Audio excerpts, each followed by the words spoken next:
I'll tell you about him and hope that he can unmute. Rod's interest in antique maps stems from the 1970s when he was working in London for Stanley Gibbons. This eventually led to a buying and selling antiquarian maps in Monte Carlo, Monaco. Maps of this area are unsurprisingly terribly rare, so he began to collect whatever he could find. He's written extensive pioneering works on the mapping of Monaco and on its history. He's also press officer of the Malta Map Society. So hopefully we can now transfer to Rod Lyon. Yes, yeah, thank you. Great. Okay, so we start with the text. All is not lost, even if you lose 95% of your country. And the following text is: imagine your country is small and was built up through acquisitions, mostly in medieval times. The population is also small, with only 2,000 or 3,000 people, and the living is far from easy. One visitor remarked, the misery there is great. Taxation is a problem. The inhabitants strongly resent what they have to pay. For example, for bread and a tax on any stock animals. They kept. Anger mounts up, and in 1848, a bloodless revolution takes place when the two mainstay towns of the country declare themselves ville libre, or free towns.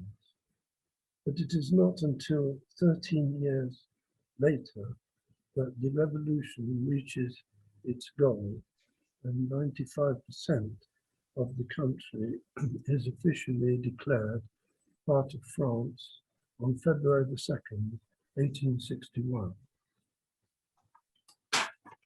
This country I have described is none other than the world famous Principality of Monaco. Oh, yes, sorry. From 26 square kilometers, the country is reduced to 1.5 square kilometers in exchange for compensation of 4 million gold francs paid for by the Emperor of France. The situation was desperate, and what little remained of the country was without resources. Other ways of generating income had to be found urgently. In what was an inspiration, the famous Monte Carlo Casino and sea bathing establishment were born and appealed to the wealthy visitors eager to have a good time in the sun, when fortuitously casinos elsewhere in Europe were being closed down. By deliberately aiming at upmarket, the country rebounded and became famous in a very short time. Next, please. The country I have described is none other than the world famous Principality of Monaco. Next, please.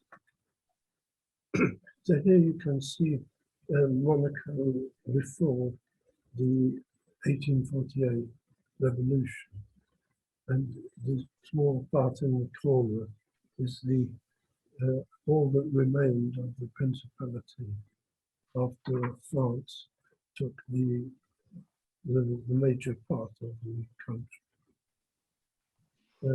This part of the country, ironically, depend today on Monaco for employment, and 90% of the people who live in that area depend on Monaco for existence. So it's quite interesting how things have turned out. What was a loss has been a gain, and it's a very curious situation. This country, as it changed hands, was mapped by Attilio Zuccagni Orlandini, who lived from 1784 to 1872. And he, next slide. Next slide, sorry. Next, please. Yep. Yeah, an Italian Tuscan cartographer, Attilio Zuccagni Orlandini, 1784 to 1872, followed assiduously these developments and printed maps of the country before and after the transformation. So he gave us maps of the old and the new, and even the progress of the all-important railway as it moved along the coast, reaching Monaco in 1868. And Menton 14 months later, and finally Italy in 1872. It's interesting to note that Zuccagni Orlandini died in 1872, and the railway finally got to Italy in 1872 as well. Next, please. Okay, this shows the palace as it was about 1830.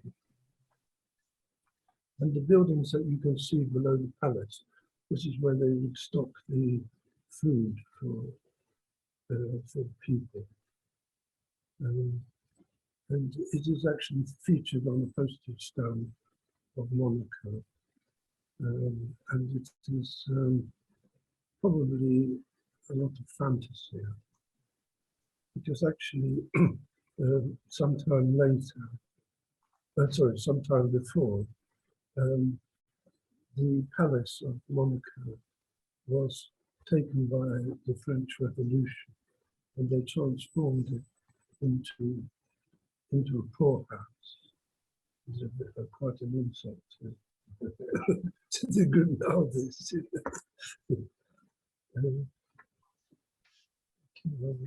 That is more or less all I can tell you, but I can answer a lot of questions if you have any. Does anybody have any questions immediately of Rod, or shall I start the general questions? Please let us know as soon as you can. I don't see any direct questions on the chat. Thank you very much, Rod.